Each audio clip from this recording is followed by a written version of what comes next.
This is Colin McGuigan for IFL TV. Nearly went over there. Edward, How are you? Go on, give me your best Irish accent. I know your name. It's actually not too bad. Can you do a Dublin accent though? You just spent a bit of time there. How do you do here? Top. Horrendous. How you doing there now, big man? Is that Belfast or Dublin? Yeah, that's a bit of a mixture in between, like Macrofelt. You ever been there? No. I'll have to bring you someday. Okay. Edward. How does it feel? How does it feel for you to be in Belfast this week? We spoke about this a long time ago. You'll not remember this, but we were in Cleveland the first ever time I interviewed you for IFL. Montana Love, Stevie Swart. What a fight, by the way.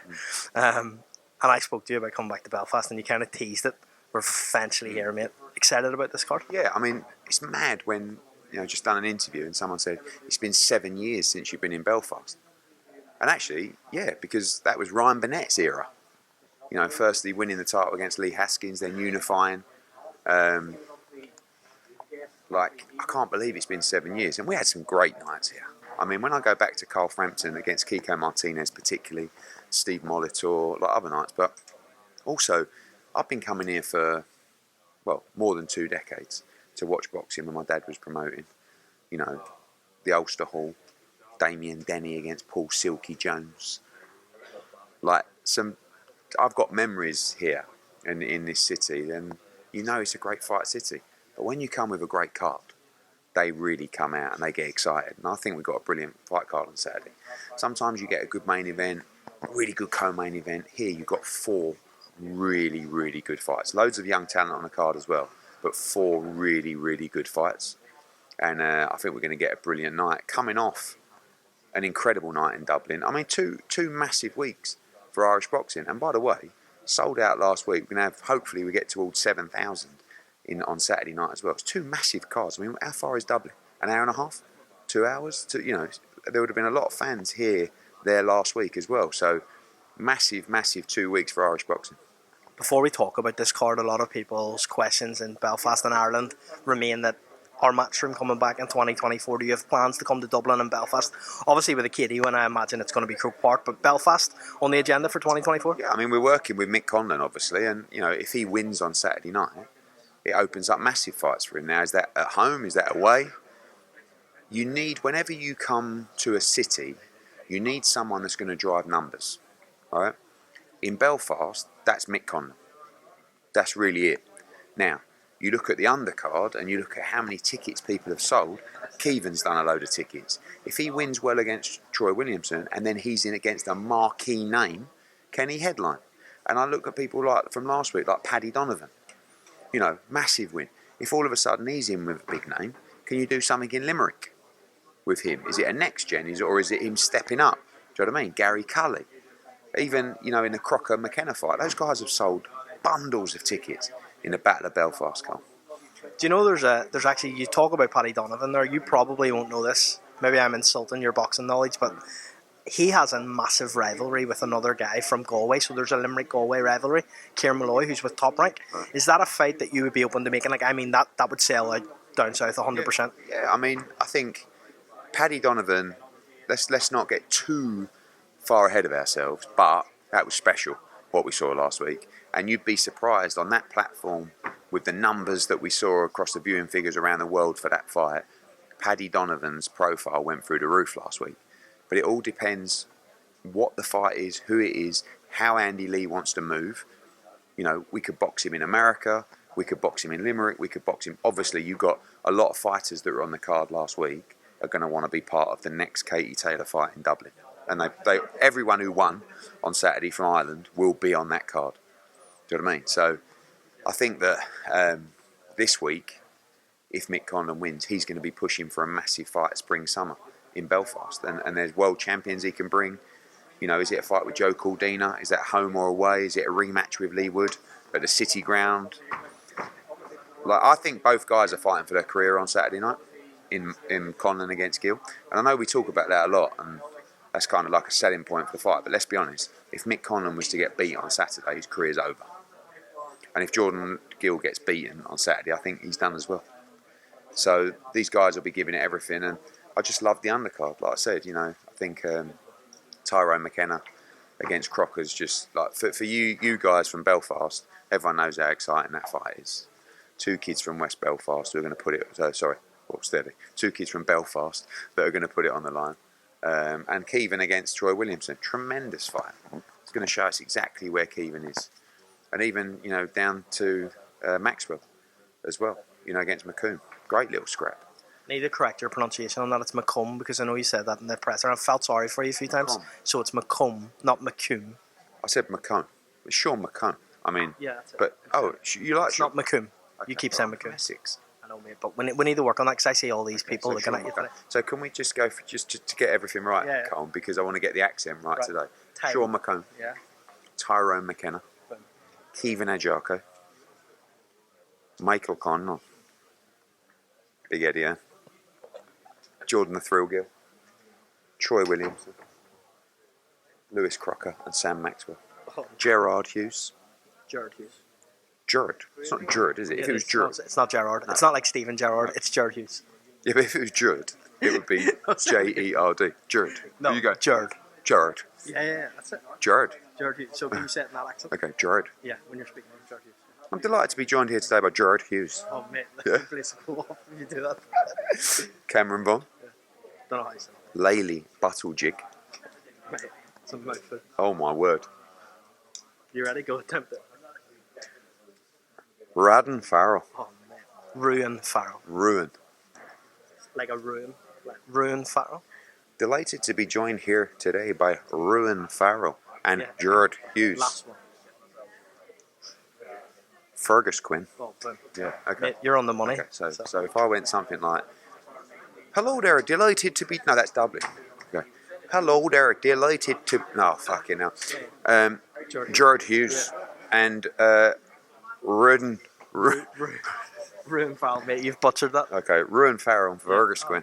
Yeah, perfect. Easy work. You touched on Michael Conlan, Lee Wood there. Is that something you'd be looking to do? Obviously, there's Warrington Woods out there, but Michael Conlan, Lee Wood sells out the City Ground massively. In my mind, we make Warrington Wood at the City Ground. But we can't forget just how good Conlan Wood was. I mean, it was unbelievable. We know the Irish would travel. If Michael Conlan put a great performance together on Saturday, why not? And I think it's definitely something we could look at. But he would also be looking at the world champions. He wants to be a world champion. And I put 130, there's opportunities, whether that's Navarrete, whether that's Joe Caldina, whether that's Oshaki Foster. Michael, the benefit that Michael has is he can sell. And you can bring big crowds to Belfast for a world championship fight. That's why he got the fight against Lopez for the world title. That's why we paid so much money for the purse bid for Conlan against Lee Wood. He draws. He's a big seller, and you'll see that again on Saturday. I do need to ask, obviously the news coming out about Conor Benn, TalkSport, Robert Smith saying that he's not going to sanction the bout. Just your thoughts on that, first of all. Well, it's very nice for the news to come out on TalkSport. Nice of them to explain themselves to TalkSport and not us. But there's a lot going on legally with that after yesterday. It's a very interesting scenario. I'm not going to talk too much on it, other than my sole focus is to make the fight. And until we make the fight, there's nothing really to discuss. Robert Smith felt that he could go on TalkSport and talk about a fight that's not been made, but he did it. And we've come to terms now for a while about the agenda, but I just want to focus on making the fight. And February the 3rd at Spurs, absolutely the plan. And then once the fight is made, we'll deal with the situation. You've said that you just want to make that fight happen. Does that mean, Eddie, that you would go down the route of using another commission like we've seen before done with the Luxembourg Commission, for example, or is that something that you wouldn't want to do for this fight? I mean, it's always my preference, of course. I've said it a million times, to work with the British Boxing Board of Control. I do also have to feel like it's fair, that there is no agenda, and that Conor Benn is being treated the same way as everybody else. If we're honest, has Conor Benn been treated the same way as other fighters in the past from the British Boxing Board of Control? One of them I'm not going to go into. The answer is absolutely not. I've never known anything like this, and it's quite boring to go on about it. And again, after yesterday, there's big legal implications that are happening today and so forth, but I'm leaving that to the lawyers and everybody else. I'm making this fight, trying to make this fight. But until we make the fight, it's all pie in the sky. So when we get this fight signed, we will deal with everything we need to. Absolutely made it clear in the past, our aim is to have this fight sanctioned by the British Boxing Board of Control. If we feel they're unreasonable and we get to a point where we have a decision to make, we shall make that decision. But let's see if we get the fight signed first. Could we see that fight maybe go to Saudi or even Las Vegas, something like that now? I want this fight to happen in Britain. I feel like this is the place, the biggest fight in British boxing. So we'll be doing everything we can to make it happen. February the 3rd at Spurs. Haney vacated last night. What did you make of that? Yeah, I haven't really talked to him about it. I always felt that was his last fight at 135 against Lomachenko. I've seen him struggle to make 35 for a long time, and I think he's going to really enjoy weighing in at 140 next week. By the way, I cannot believe that fight is next week in San Francisco. It's come around real quick. It's going to be a huge night. So I think good, I think if you know deep down, I think Devin should be applauded for not holding those belts up. Because deep down, if you know you're not going to return to 135, what are you really doing? You're messing people around. You're taking opportunities away from fighters out of spite. And I think that shows a lot. He might have been in this training camp thinking, bloody hell, I'm never going back to 135. So if you've made that decision, make the move. And well done him, because he's going to give a lot of opportunities. Hopefully our guy, Tashi Fierro, with the WBO as well, to go and fight for the world title. So it's absolutely win at all costs for him next week. Because now if he loses, he's got no belts anywhere. So quite a big move when you're, 10 days out. I read somewhere Munguia Ryder is almost made. Where will that land? It'll be in America. And we're just finalising the contracts at the moment. We're ready to go with that fight. But obviously, although we'll be involved with the show, it'll be Golden Boy leading the promotion for that fight. And we will await the confirmation and announcement once that's over the line. But January time? January, yeah.